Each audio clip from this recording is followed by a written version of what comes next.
Welcome back to the Art and Science of Aging Well. I'm Dr. Bharat Desai. In our last video, we talked about the general contractor, how the exercise sends the work order to build the bones. But to remodel bone, you need also good quality and adequate supply of material, steel and concrete. Today, we're going to look into the supply chain of your skeleton, the nutrition, the structure. So, number one, the steel rebars, which is a protein, specifically type 1 collagen. So, about 35% of your bone is an organic matrix, and 90% of that is type 1 collagen protein. So, that gives your bone tensile strength, elastic strength, like Golden Gate Bridge suspension cables. Without it, your bones are like a piece of dry chalk or dead wood or a cement.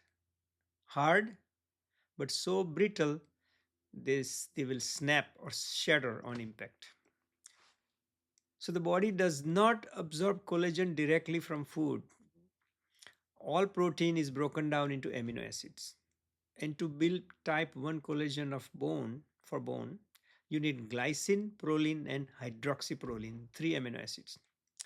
Now, vegetarians face a challenge because most plant proteins like beans, grain, nuts are incomplete and specifically low in lysine, the critical amino acid for collagen formation. Even complete plant proteins like hemp seeds and quinoa have relatively low lysine levels. Because collagen production works like an assembly line. If one amino acid is missing, the production stops. To fix this, if you eat vegetarian plant-based food, you have to combine different kind of food to get a complete proteins like rice and lentils, bean and grains. Animal proteins like dairy, egg white, fish, meat are superior because they naturally contain all essential amino acids, including high level of lysine. For the best vegetarian collagen builders, focus on these foods. Dairy is your friend. Greek yogurt, paneer, whey protein powder, which are very high in lysine and proline. So you need that.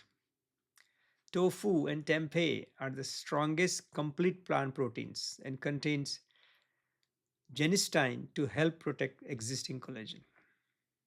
I recommend 1.5 to 2.5 grams of protein per kilo of body weight, roughly zero point 0.8 to 1.2 grams per pound. This is higher than recommended daily allowance. This could be a major challenge for many, especially Indians and vegetarian, who are carbohydrate heavy and who are chronically deficient in these building blocks. And for best bone and muscle synthesis, spread protein evenly across meal, preferably 20 to 40 grams per meal, 2 meals a day. Second, don't forget vitamin C. So these amino acids must be cross-linked by vitamin C. Without it, the collagen remains very weak and brittle, right? So you can find in citrus, bell peppers, broccoli. Most of the time you don't need supplements unless you smoke under high stress or you are skipping your produce. In that case, I would recommend 500 to 1000 milligram per day. Number two is the concrete, the hydroxypatite crystals, the minerals. Other 65% of your bone is mineral. And the hydroxypatite is made up of calcium and phosphorus, but it requires a vital stabilizer, magnesium. About 60% of your body's magnesium is stored in your bones to make these crystals resilient, right? So without it, your concrete cracks. So for calcium, you need 1000 to 1200 milligram calcium per day. I would recommend get it from food first, and dairy is your most abundant source. One cup of yogurt has 300 milligram of calcium. If you can't reach the goal with food, use calcium citrate, not carbonate. But avoid excessive calcium supplementation more than 1500 to 2000 milligrams per day, especially without medical guidance, because it could backfire. Magnesium, most will need supplementation about 200 to 400 milligram of elemental magnesium daily, ideally in glycinate or malate form. Be careful with labels. Ensure you are getting enough elemental weight milligram, not just total compound weight, which is could be misleading. Standard serum magnesium tests often underestimate the deficiency. So if you can get RBC magnesium and shoot for the upper range of normal always. If you are experiencing muscle cramps, you are likely already deficient in magnesium. The third is phosphorus. Now, most people don't need to supplement phosphorus because the modern diet already provides more than enough phosphorus.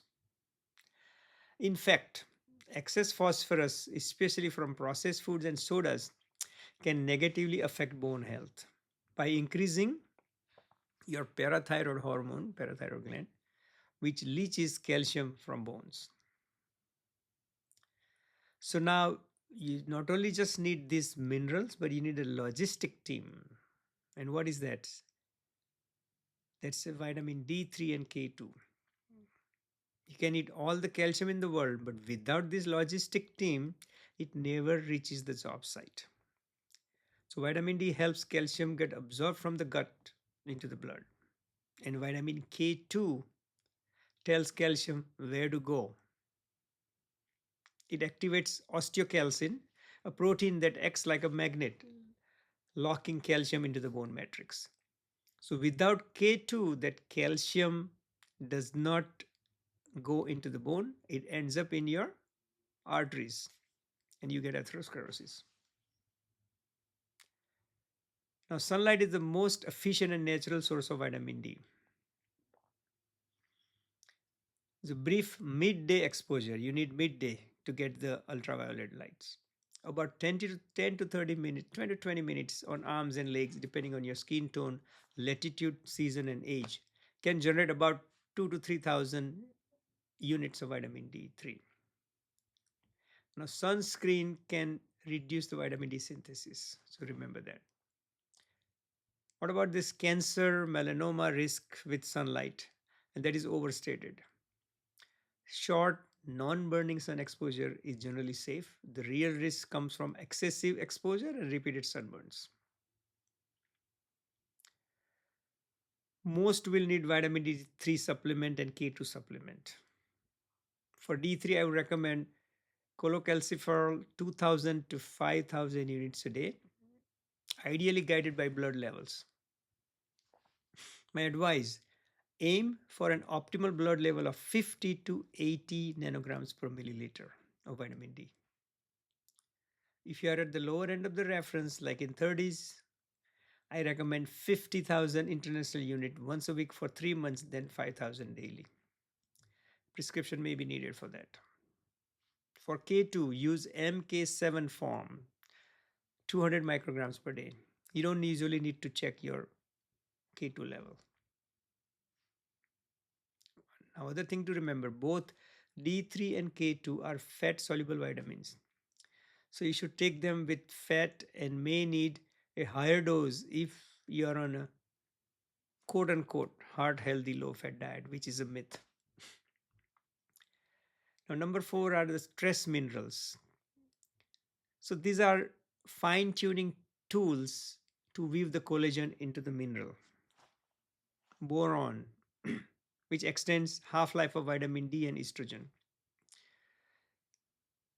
Get it from prunes, raisin, and hazelnuts. Zinc stimulates the osteoblasts, the builder, found in oysters, pumpkin seeds, and beef. Copper and manganese, essential for the enzymes. They weave the collagen into strong web. found in leafy greens and nuts. Potassium is important for reducing acid load, thereby reducing calcium leaching from your bones. Potassium is found in fruits and vegetables. Now, food sources are usually sufficient for these trace elements. You don't need to supplement them.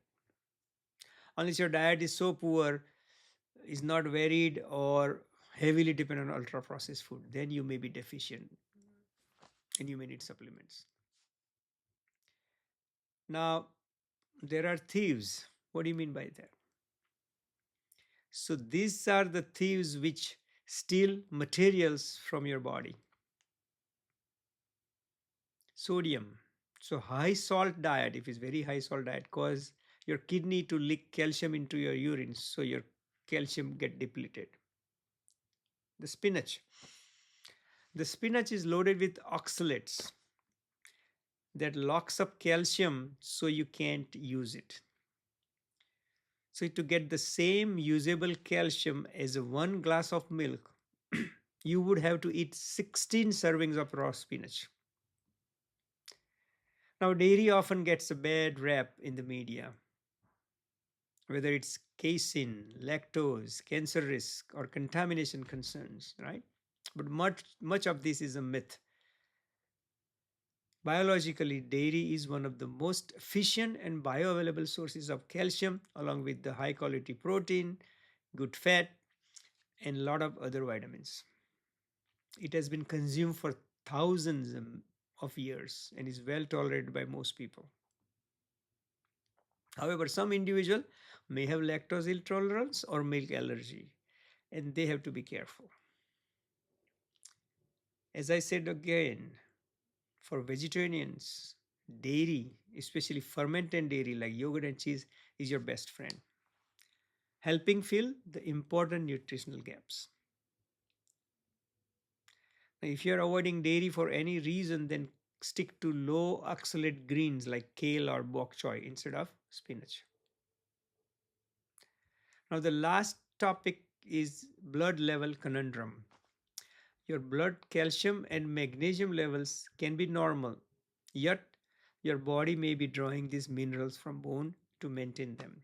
So, normal blood levels of calcium magnesium do not mean your bones are healthy, right? Vitamin D also can appear normal in people with obesity, metabolic syndrome, and diabetes, which 8 or 9 out of 10 people are. So they will have a functional vitamin D deficiency, meaning with same level of vitamin D is less active and less bioavailable. So you need more vitamin D. So this is all about the nutrition, the minerals, the raw materials for your bone building. In the next video, we'll talk about the sensors, your osteocytes, your demolition crew, osteoclasts, and your building crew, osteoblasts, and also their communication network. What we call is coupling is very important to understand those. Until then, stay curious and stay healthy. Thank you so much for watching. And if you found this information useful, please subscribe, like, and share this with your family and friends. Do not forget to hit the bell icon to get notified when new videos are published. I would love to hear from you. Please leave a comment below with your suggestions, questions, or any specific topics you would like me to cover in the future videos. I will try my best to address all of your questions. Until then, stay curious and stay healthy. Thank you.